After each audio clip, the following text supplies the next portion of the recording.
So we will start off with next chapter and of sequence हम लोग गए इसके लिए. This is the last chapter of your syllabus also, wave optics.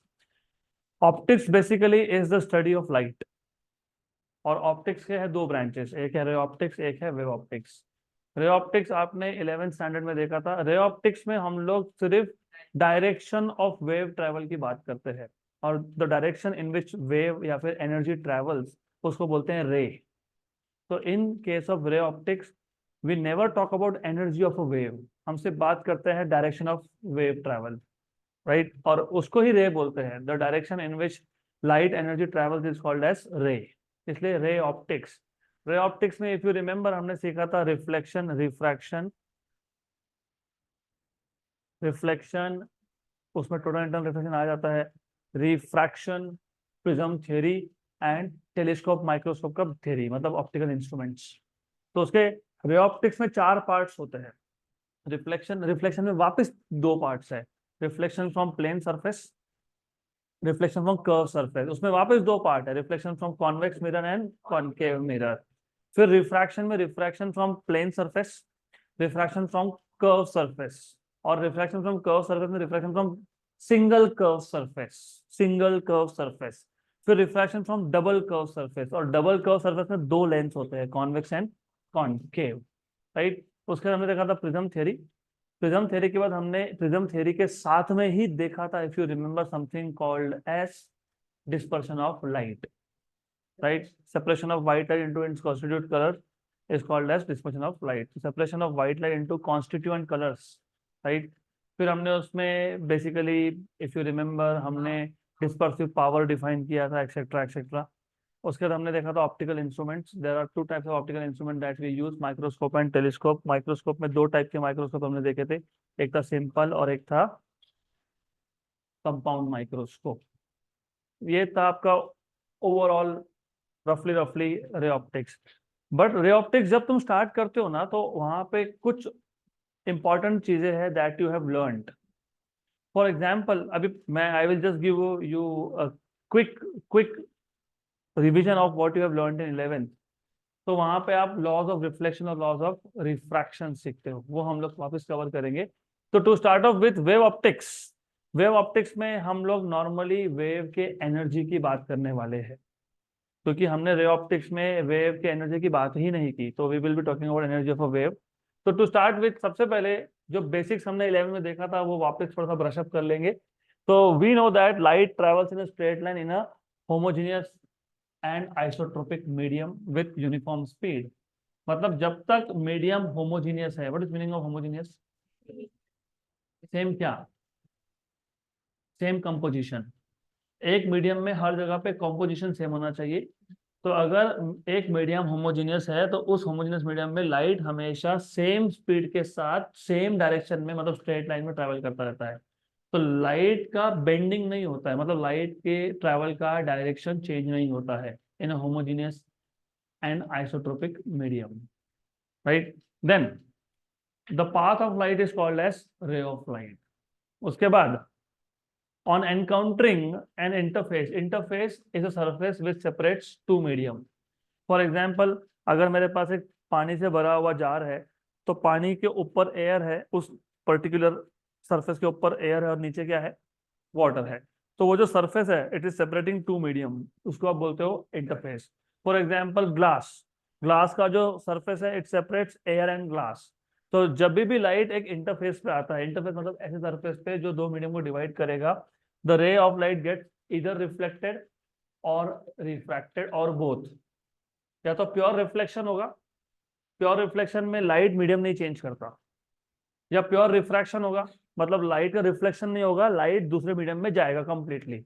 या फिर होगा पार्शियल रिफ्लेक्शन और पार्शियल रिफ्रैक्शन.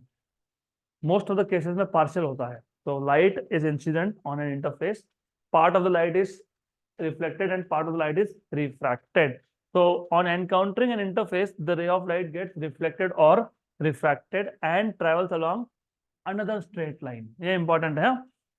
इसका मतलब डायरेक्शन चेंज कब होगा? Whenever light encounters an interface. तो लाइट जब तक एक होमोजीनियस आइसोट्रोपिक मीडियम में चल रहा है वो स्ट्रेट लाइन में ही चलता रहेगा विद यूनिफॉर्म स्पीड। लेकिन जब भी लाइट ने रे ऑफ लाइट ने एक इंटरफेस एनकाउंटर किया तो then there is change in direction. अब रिफ्लेक्शन हुआ तो भी आया एक डायरेक्शन से था और गया दूसरे डायरेक्शन में, this is change in direction. Refraction हुआ तो भी if it is travelling from rarer to denser it bends towards normal, if it is travelling from denser to rarer it bends away from normal. तो direction of light change कब होता है? whenever light encounters an interface। जब तक interface नहीं है light will keep travelling in straight line, that is what you should know. Okay, तो यहाँ पे मैंने एक सिर्फ आपको डायग्राम बताया है। तो ये जो रेड कलर में देख रहे हो ये इंसिडेंट रे है, जो ग्रीन कलर में देख रहे हो ये रिफ्लेक्टेड रे है, जो ब्लू में देख रहे हो ये रिफ्रैक्टेड रे है। And by the way all the angles are measured with respect to normal, और नॉर्मल तुम ड्रॉ करते हो at the point of incidence. जहाँ पे रे इंसिडेंट हुआ उस पॉइंट पे एक नॉर्मल ड्रॉ कर देते हैं। नॉर्मल से इंसिडेंट रे का जो एंगल होता है वो होता है एंगल ऑफ इंसिडेंस।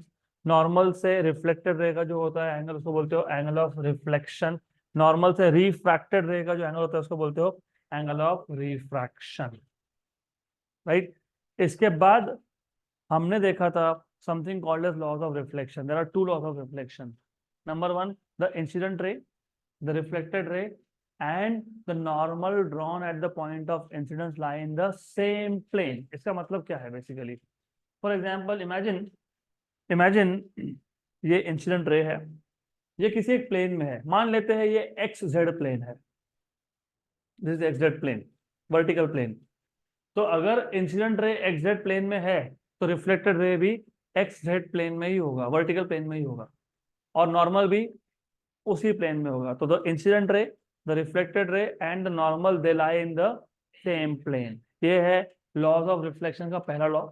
दूसरा लॉ है angle of incidence is equal to angle of reflection provided the reflection is in the same medium. Air से आया एयर में गया, वाटर से आया वाटर में गया, ग्लास से आया ग्लास में गया, only in that case angle of incidence equal to angle of reflection. तो ये दोनों लॉज तुमको ऑलरेडी पता है। The incident ray, the reflected ray and the normal to the surface, or the normal drawn at the point of incidence to the interface, right? They are in the same plane. The angle of incidence and the angle of reflection are equal if the reflection is in the same medium. So it is something like this. एक रे आया, incident हुआ mirror पे, और ये M point जो है ये इंसिडेंस का पॉइंट है, तो यहाँ पे नॉर्मल ड्रॉ कर दिया और रे हो गया रिफ्लेक्ट। तो एंगल ऑफ इंसिडेंस आई और एंगल ऑफ रिफ्लेक्शन आर है सेम, बराबर। ये तो अपने रे ऑप्टिक्स में भी देखा था। तो हम लोग रिपीट क्यों कर रहे हैं? क्यों कर रहे हैं? क्योंकि हमको ये अभी प्रूव करना है, इस चैप्टर में हम लोग इसको प्रूव करने वाले हैं। तो ये बेसिक डिफरेंस है। रे ऑप्टिक्स में आप लॉज ऑफ रिफ्लेक्शन और लॉज ऑफ रिफ्रैक्शन सिर्फ स्टेट करते हो, प्रूव नहीं करते।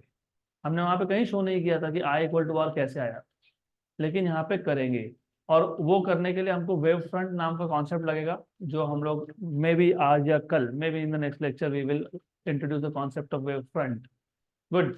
तो एक एक चीज यहाँ मैटर करेगी। देन लॉज ऑफ रिफ्रैक्शन में भी दो लॉज थे। Number one is the same thing, the incident ray, the refracted रे। सिर्फ यहाँ पे रिफ्लेक्टेड नहीं, यहाँ क्या बोलोगे? Refracted ray. And the normal drawn at the point of incidence lie in the same plane. जैसे नंबर टू लॉ था रिफ्लेक्शन का, number two law of reflection ने क्या किया? एंगल ऑफ इंसिडेंस को और एंगल ऑफ रिफ्लेक्शन को connect किया, आई इक्वल टू आर।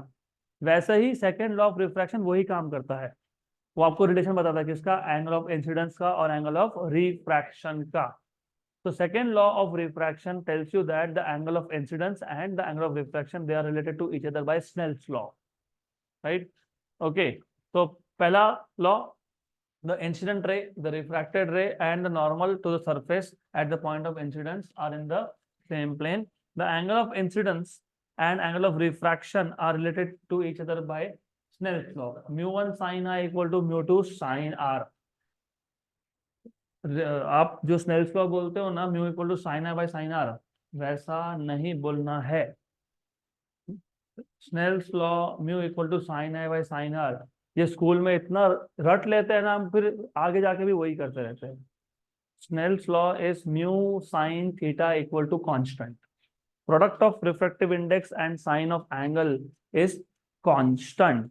अगर इमेजिन करो, चलो ठीक है, हमारे पास इंसिडेंट रे था, ये ऊपर के मीडियम से आ रहा है, ऊपर का मीडियम मीडियम 1 है, मान लेते हैं मीडियम 1 का रिफ्लेक्टेड इंडेक्स म्यू 1 है, कितना है, म्यू 1 है, और जिस मीडियम में गया उसका रिफ्लेक्टेड इंडेक्स म्यू 2 है, mu 1 mu 2 mu 1 mu 2। Light पहले ट्रेवल कर रहा था in a medium with reflective index, और फिर कहाँ गया, mu 2। Angle in first medium कितना है, आई, और इन सेकंड मीडियम आर। तो आपको करना क्या होता है, product of mu and sine of angle is constant, मतलब mu 1 sine of angle in medium 1, medium 1 में एंगल कितना था, आई, तो mu 1 sine i equal to mu 2 into sine of angle in medium 2, what is angle medium 2, r, तो mu 1 sine i equal to mu 2 sine r. This is how basically you remember, just a minute, this is how you remember, तो ऐसा उसको याद रखना पड़ता है, where mu1 is refractive index of medium 1 and mu2 is refractive index of medium 2, बराबर। ये भी हम इस चैप्टर में डिराइव करने वाले हैं, we are going to show कि जो हमने स्नेल्स लॉ यूज किया ये सच में ऐसा ही होता है, क्योंकि देखो वापस से ये हमने स्नेल्स लॉ वहां पे सिर्फ स्टेटमेंट के फॉर्म में मेंशन किया था, हमने डिराइव नहीं किया था, क्योंकि डिराइव करने के लिए तुमको फिर वेव फ्रंट क्या है पता होना चाहिए, तो वो हम इस चैप्टर में करेंगे। बहुत ज्यादा मैथमेटिक्स है, ज्योमेट्री है, टू बी ऑनेस्ट दोनों में ज्योमेट्री बहुत लगने वाला है। Just to check what is refractive index and why do we use it.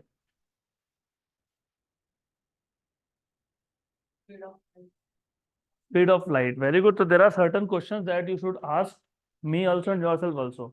हमने तो पहले बोल दिया कि लाइट ने जब मीडियम चेंज किया तो लाइट बेंड हो गया, क्यों हुआ, क्योंकि पहली बात तो उसका स्पीड चेंज हुआ, तो हर एक मीडियम में लाइट का स्पीड सेम नहीं होता, तो किसी भी एक मीडियम में लाइट का स्पीड कितना है वो बताने के लिए हमको एक पैरामीटर चाहिए जिसको हम बोलते हैं रिफ्रैक्टिव इंडेक्स। और refractive index is defined as the ratio of speed of light in vacuum to that of speed of light in medium, तो mu is c by v, तो v is c by mu, right, correct. Number 2, सिर्फ इतना नहीं, क्योंकि यहाँ पे bending हुआ, तो लाइट का कितना बेंडिंग हुआ, मतलब आर की वैल्यू क्या है, एंगल ऑफ रिफ्रैक्शन की वैल्यू क्या है, ये बताने के लिए भी तुमको क्या लगता है, रिफ्रैक्टिव इंडेक्स। वही तो लिखा ना हमने, mu 1 sine r equal to mu 2 sine r. Mu 1 air है, मान लो पहला मीडियम एयर है, तो म्यू 1 की वैल्यू 1 है, बराबर। तुमको आर चाहिए तो साइन आर क्या होगा, म्यू साइन आई अपॉन म्यू 2, मतलब मुझे म्यू 2 पता होगा तब जाके मैं आर फाइंड करूंगा। आर मिलना मतलब लाइट का कितना बेंडिंग हुआ ये मिलना। तो रिफ्लेक्टिव इंडेक्स के अलग अलग रोल्स है, कहीं पे तुमको वो स्पीड बताएगा मीडियम के अंदर, कहीं पे तुमको वो आर की वैल्यू बता देगा।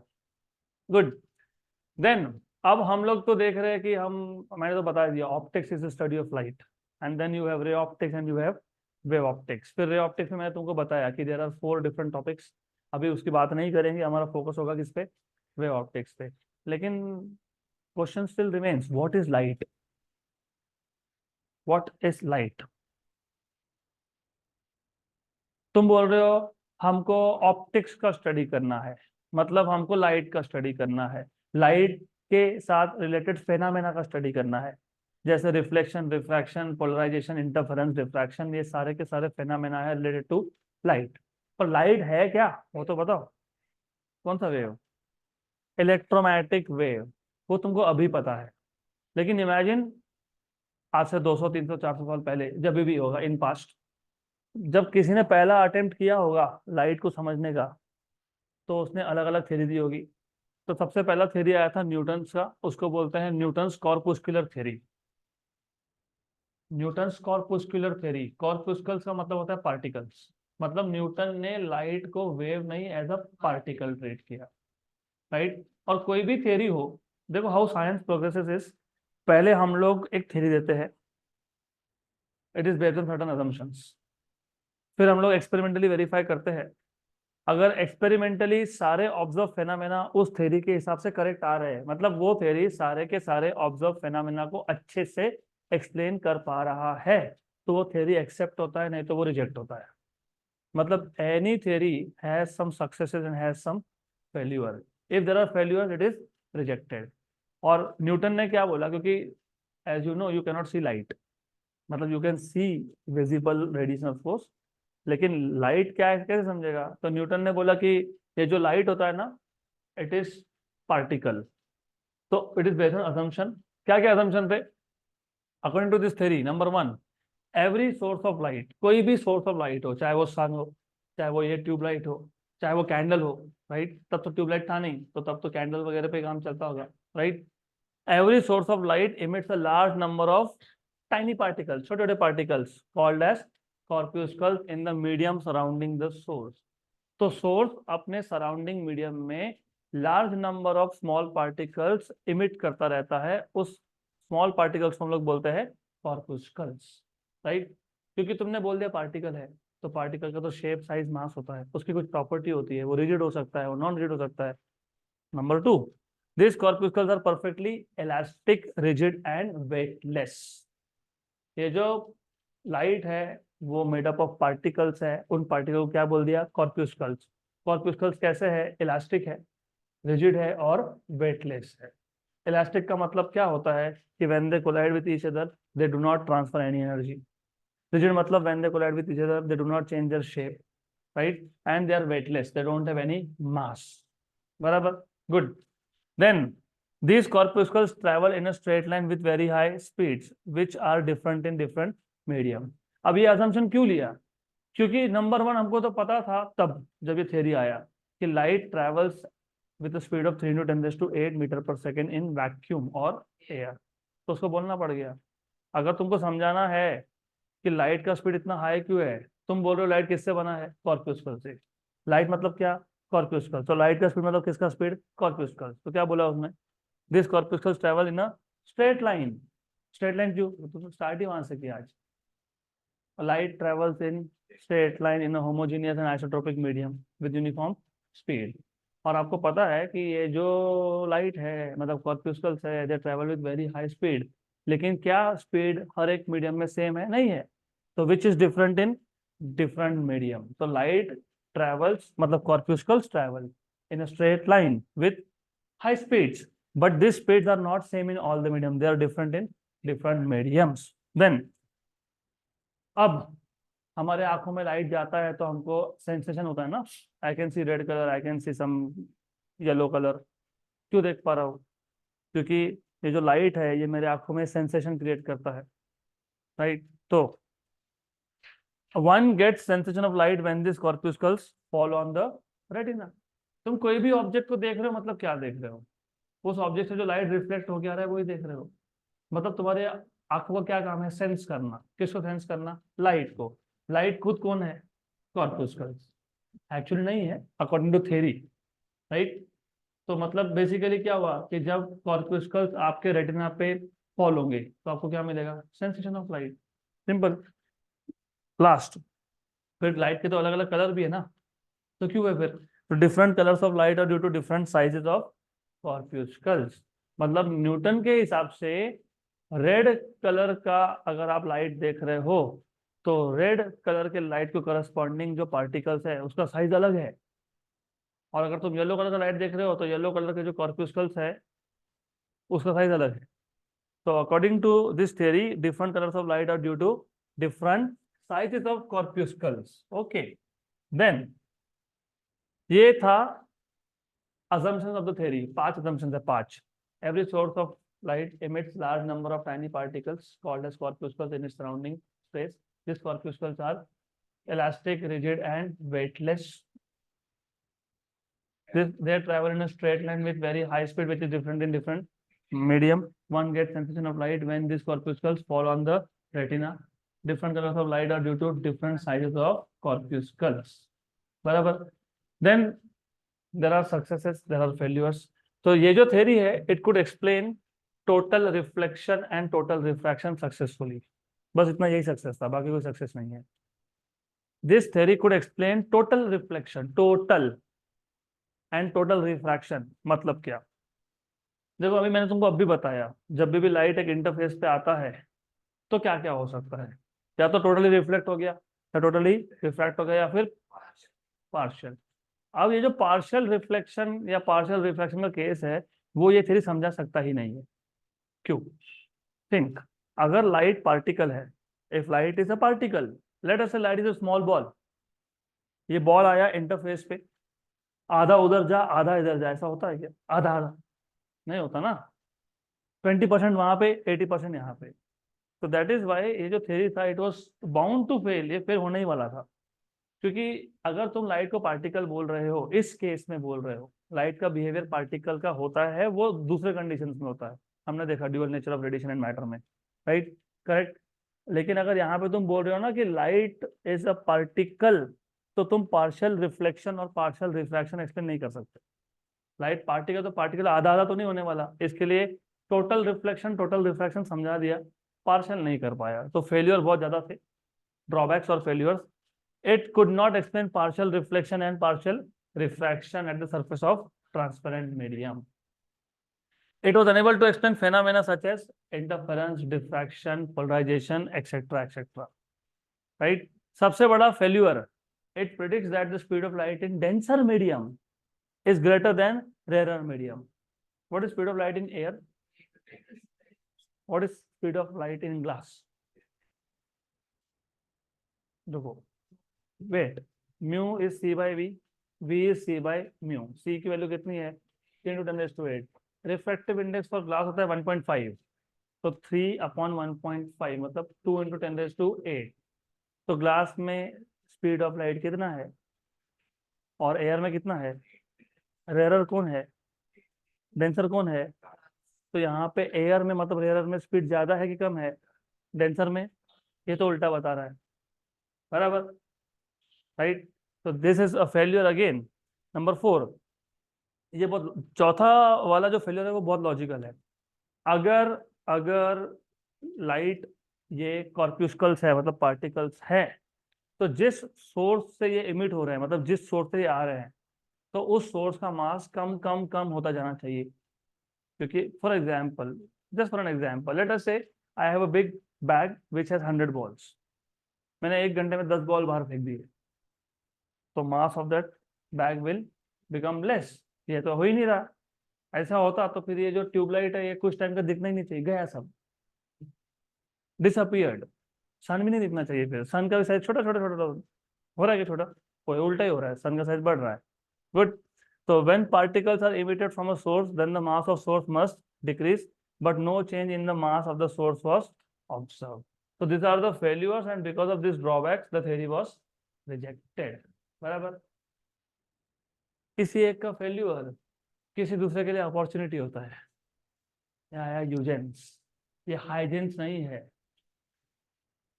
ये इसको यूजेंस बोलते हैं, यूजेंस, हाँ, नहीं तो Huygens theory it's not Huygens. Okay, अभी वो वैसा ही है, कुछ नहीं कर सकते, यूजेंस थ्योरी।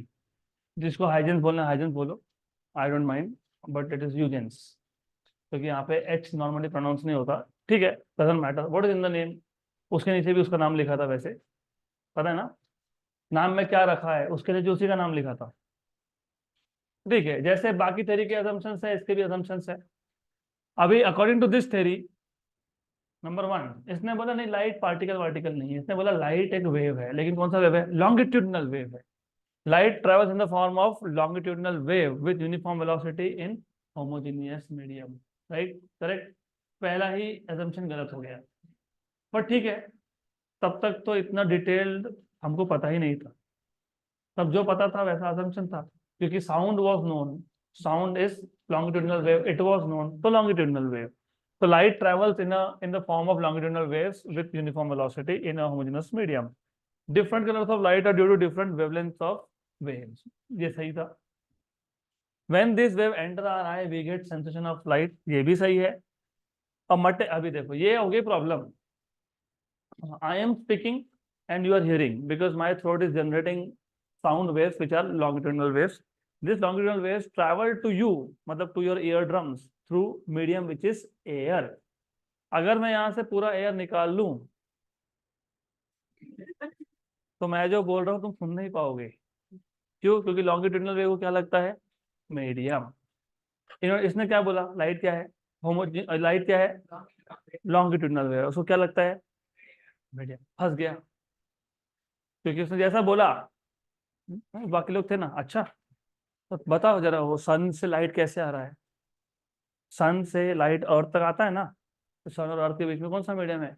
तो उसने बोला कि अरे एक ऐसा मीडियम है जो है लेकिन हमको दिखता नहीं है लेकिन दिखता नहीं है। और वो जो है और दिखता नहीं उसको बोलते हैं लुमिनिफेरस ईथर। क्या बोलते हैं उसको? और उसने बोला कि फिर बोला अच्छा ऐसी बात है, तो स्टार से लाइट कैसे आया? दूसरे स्टार से कैसे आया? सन से तो आ गया, सन और अर्थ के बीच में लुमिनिफेरस ईथर है, बाकी जगह जगह से कैसे आ रहा है? फिर वो बोला कि ये जो लुमिनिफेरस ईथर है ना, ये हर जगह पे होता है। A material medium is necessary for the propagation of longitudinal wave. Hence, a hypothetical medium, imaginary medium called as luminiferous ether was assumed to exist everywhere. फिर ऑफ कोर्स सक्सेसेस, इसके सक्सेस पिछले थे से थोड़े ज्यादा है क्योंकि इसने लाइट को वेव बोला, तो of course it could explain laws of reflection, refraction, interference and diffraction. Polarisation नहीं समझा सकता ये, क्योंकि पोलराइजेशन जो होता है ना वो सिर्फ ट्रांसवर्स वेव के लिए होता है और लॉन्गिट्यूडिनल वेव ट्रांसवर्स नहीं है, राइट? तो it could explain laws of reflection, laws of refraction, interference and diffraction. It predicts that the speed of light in denser medium is less than rarer medium. ये भी सही है, मतलब पिछले theory के कुछ फेलियर यहाँ पे करेक्ट हो गए। लेकिन प्रॉब्लम क्या है, फेलियर्स क्या है? Number one, it failed to explain the phenomena of polarisation of light. Light polarisation क्यों हो रहा है, इट कुड नॉट एक्सप्लेन। अभी जिनको पोलराइजेशन नहीं पता आगे सीखोगे, इसी चैप्टर में सीखोगे, but I just tell you, जो आप सनग्लासेस पहनते हो, सनग्लासेस सनग्लासेस पहनने के बाद सनलाइट का थोड़ा इंटेंसिटी हो जाता है कम। और ऐसा क्यों होता है? क्योंकि उसमें देयर इज सम मटेरियल जिसको हम लोग पोलराइजर बोलते हैं, राइट? उसमें दो पोलराइजर होते हैं, डिपेंड करता है कि दोनों पोलराइजर का एक्सिस एक दूसरे के साथ कितने एंगल पे है। अगर दोनों का एक्सिस अलाइंड है तो पूरा का पूरा लाइट पास होगा, राइट? इससे मतलब इंटेंसिटी कम नहीं होगा। अगर तुम एक के एक्सिस को रोटेट करने लगे तो इंटेंसिटी कम होगा, कम होगा, कम होगा, और 90 कर दिया तो जीरो हो जाए। ये आप सीखोगे। तो ये जो पोलराइजेशन होता है ना, ये सिर्फ और सिर्फ ट्रांसवर्स वेव के लिए होता है। इसने क्या बोला? Longitudinal wave. तो लॉन्गिट्यूडिनल के तो होता नहीं है। जब लॉन्गिट्यूडिनल वेव के लिए पोलराइजेशन होता नहीं है तो पोलराइजेशन ये थ्योरी, पोलराइजेशन ये जो थ्योरी है वो एक्सप्लेन कर ही नहीं सकता। It fails to explain phenomena of polarisation, Compton effect and photo electric effect. Then it could not explain rectilinear propagation of light. Why light travels in a straight line? It could not provide any satisfactory explanation for that. सबसे बड़ी बात, hypothetical medium ether आज तक नहीं मिला। उस पे उस जमाने में लाखों रुपए, करोड़ों रुपए खर्च हो गए। उस जमाने में बहुत सारे एक्सपेरिमेंट्स हुए ईथर को फाइंड करने के, नहीं मिला।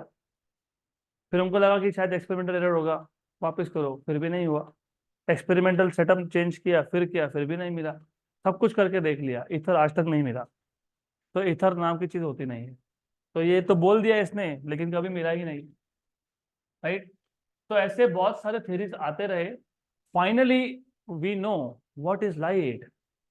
Light is electromagnetic wave, right? So now we know light is a wave, and which wave? Transverse wave. Which wave? Electromagnetic wave. So light is an electromagnetic wave, and these waves are transverse wave, which consist of oscillating electric fields and magnetic fields which are perpendicular to each other and also to the direction of propagation. तो ये जो red colour के तुमको oscillation दिख रहे हैं ना, ये मान लो इलेक्ट्रिक फील्ड के ऑसिलेशन है, और जो ब्लू वाले है मान लो वो मैग्नेटिक फील्ड के है। And as you can see they are perpendicular to each other as well as to the direction of propagation. मतलब अगर light is propagating along x axis, electric field के वाइब्रेशन अगर they are along z axis, तो magnetic field होगा along y axis. So now we know electromagnetic, मतलब light is an electromagnetic wave which consists of oscillating electric and magnetic fields which are perpendicular to and to the direction of propagation. Good. So these waves are transverse wave, and क्योंकि transverse wave को medium की जरूरत नहीं होती, हुआ तो भी चलता है, नहीं हुआ तो भी चलता है, for their propagation. So transverse wave do not require any medium for its propagation from one point to another. These waves are transverse waves and do not require any material medium for their propagation, and hence they can even travel through vacuum. तो जो problem था how light is traveling from sun to earth, खत्म ही हो गया वो, correct? क्योंकि transverse wave बोलते तो बात खत्म हो गई। Transverse wave Transverse wave is a type of non-mechanical wave which does not necessarily require a medium. Medium हुआ तो ठीक, नहीं हुआ तो भी ठीक. Good. Then the speed of light in any medium depends on the refractive index of that medium.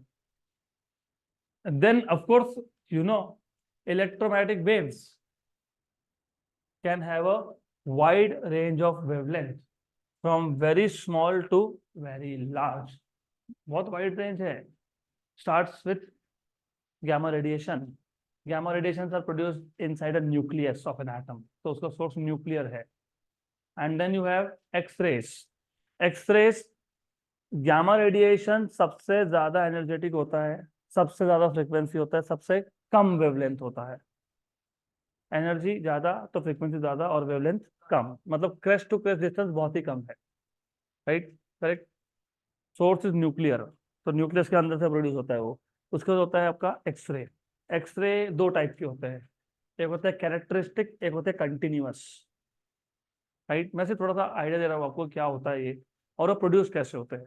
X ray produce करने के लिए आप एक मेटल टारगेट लेते हो, नॉर्मली निकल और कॉपर. उस पे आप हाई एनर्जी के इलेक्ट्रॉन्स को बम्बार्ड कर देते हो. High energy, remember this, high energy, low energy नहीं, हाई एनर्जी. ये जो इलेक्ट्रॉन्स है ये उस टारगेट के इनर शेल के इलेक्ट्रॉन्स को नॉकआउट करते हैं. इनर शेल मतलब फर्स्ट या सेकंड ऑर्बिट, इसलिए हाई एनर्जी होना चाहिए. तो जो हाई एनर्जी इलेक्ट्रॉन बीम था वो टारगेट मेटल के पहले या दूसरे ऑर्बिट के इलेक्ट्रॉन को नॉकआउट करता है by collision, by transferring energy. Electron का जाना मतलब क्या बनना, इलेक्ट्रॉन की जगह पे क्या करना, होल, मतलब पॉजिटिव चार्ज. तो अगर इनर शेल पहले ही ऑर्बिट पे अगर एक जगह खाली हो गई तो एटम अनस्टेबल हो गया. एटम को क्या चाहिए, स्टेबिलिटी. तो क्या होगा, ऊपर के शेल के इलेक्ट्रॉन नीचे आएंगे. तो हायर ऑर्बिट से ट्रांजिशन होता है फर्स्ट पे या सेकंड पे. तो जो ट्रांजिशन होता है it releases energy which is called as characteristic X ray. ये एक टाइप का एक्सरे. दूसरा कंटिन्यूअस. अब कंटिन्यूअस क्या है, हमारे पास मेटल टारगेट है, मेटल टारगेट में मेटल के आइटम्स है, मेटल के आइटम्स है इलेक्ट्रॉन्स है ना, इलेक्ट्रॉन्स है कि नहीं, इलेक्ट्रॉन्स पक्का. तो एक न्यूक्लियस और सराउंडिंग में बहुत सारे इलेक्ट्रॉन्स, और यहां से एक इलेक्ट्रॉन आया, ये इलेक्ट्रॉन क्लाउड है क्योंकि बहुत सारे इलेक्ट्रॉन्स है, और यहां से एक इलेक्ट्रॉन आया, क्या होगा, रिपल्शन. रिपल्शन मतलब ब्रेक मारने का सिस्टम हो गया. ये स्पीड कम हो रहा है ना, स्पीड कम हो रहा है कि नहीं. स्पीड कम होने के साथ साथ क्या कम होता है, काइनेटिक एनर्जी. तो कहां गया, it is release in the form of photons. Energy release होता है. राइट, इसको बोलते हैं ब्रेमस्टलन. क्या बोलते हैं, ब्रेमस्टलन. क्या बोलते हैं, ब्रेमस्टलन. क्या बोलते हैं, बेसिकली ब्रेमस्टलन का मतलब होता है ब्रेक मारना. It is due to braking of electrons, मतलब इलेक्ट्रॉन जो मूव हो रहा था उसका स्पीड कम हो गया. राइट, अब आप सोचो, दोनों को कंबाइन करो, कैरेक्टरिस्टिक्स को भी ब्रेमस्टलन को भी कंबाइन करो. अब बहुत सारे एटम्स है, बहुत सारे इलेक्ट्रॉन्स है, यहाँ से भी बहुत सारे इलेक्ट्रॉन्स आ रहे हैं बीम में. राइट, कितना चांस है कि हर एक बीम का इलेक्ट्रॉन यहाँ के इलेक्ट्रॉन को नॉकआउट करेगा, बहुत कम. तो कैरेक्टरिस्टिक एक्सरे मिलने का चांसेस कम है, लेकिन ब्रेमस्टलन का ज्यादा है. दो टाइप के एक्सरे होते हैं, कंटिन्यूस एंड कैरेक्टरिस्टिक्स. तो याद रखना. अब फिर मैं बता रहा हूँ आपको, अल्ट्रावायलेट रेस और विजिबल रेस और थोड़ा थोड़ा बहुत आईआर, ये प्रोड्यूस होता है because of again electronic transitions. लेकिन अब इलेक्ट्रॉनिक ट्रांजिशन होता है हायर ऑर्बिट्स में. यहाँ पे एक्सरे के लिए कहाँ हुआ था, इनर ऑर्बिट्स. यूवी, विजिबल और थोड़ा बहुत आईआर ट्रांजिशन होते हैं हायर ऑर्बिट पे. फिर आ जाते हैं आईआर में. IR energy is produce due to vibrations of atoms. Right, फिर आते हैं microwave. Microwave is produce due to, what is this motion called as, rotation. तो बिकॉज ऑफ रोटेशन. तो ठीक है, ऐसा बहुत स्मॉल वेवलेंथ से बहुत लार्ज वेवलेंथ तक, बहुत हाई एनर्जी से बहुत लो एनर्जी तक, you have this electromagnetic waves. Then in order of increasing wavelength, मैं तो बता ही दिया. in order of increasing wavelength मतलब decreasing energy. सबसे पहला कौन है गामा, फिर कौन है एक्सरे, फिर कौन है यूवी, फिर कौन है विजिबल, फिर कौन है आईआर, फिर कौन है माइक्रो, फिर कौन है रेडियो। Good, right. तो अगर मैं वेव को, मतलब लाइट को इलेक्ट्रोमैग्नेटिक वेव बोलता हूं, तो we can actually explain a lot of observe phenomena. इसलिए फिर एक्सेप्टेड थ्योरी क्या है,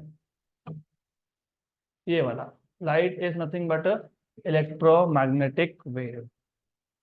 Visible wave comprises of very small part in the electromagnetic spectrum। मतलब हम बेसिकली साइंटिफिकली हम लोग अंधे हैं, क्योंकि हम स्पेक्ट्रम का छोटा सा ही पार्ट देख पा रहे हैं, बाकी तो दिखता ही नहीं है हमको। We cannot see anything else, we just see this small range of wavelengths। अब there are two types of sources, एक है प्राइमरी और एक है सेकेंडरी। अब ये प्राइमरी सोर्स क्या होता है, प्राइमरी सोर्स वो होता है जो खुद का लाइट प्रोड्यूस करता है, जैसे सन, जैसे ट्यूबलाइट, राइट। तो primary sources are sources which emit their own light. अब ये खुद की लाइट क्यों इमिट कर रहा है, there can be reasons. For example nuclear reaction, for example chemical reaction, for example heating. जैसे टंगस्टन का बल्ब है ना, टंगस्टन का बल्ब क्यों लाइट इमिट करता है, बिकॉज ऑफ हीट। तो primary sources are sources which produce their own light because of their high temperature, example sun, the effect of current being passed through it, for example tube light, and because of chemical reactions or nuclear reactions, for example firecrackers। जब तुम पटाखे लगाते हो तो sound के साथ साथ light भी आता है, वो क्यों आता है, because of chemical reactions, right. Then you have of course secondary sources of light। so what are secondary sources, the sources which do not produce their own light। The secondary sources are those sources which do not produce their own light but receive light from other sources and then reflect or scatter it around। Example, moon। Moon does not produce its own light, right? Example, planets, moon, plants, etc etc। Okay, ठीक है, तो आज के लिए इतना ही, बाकी हम देखते हैं बाद में।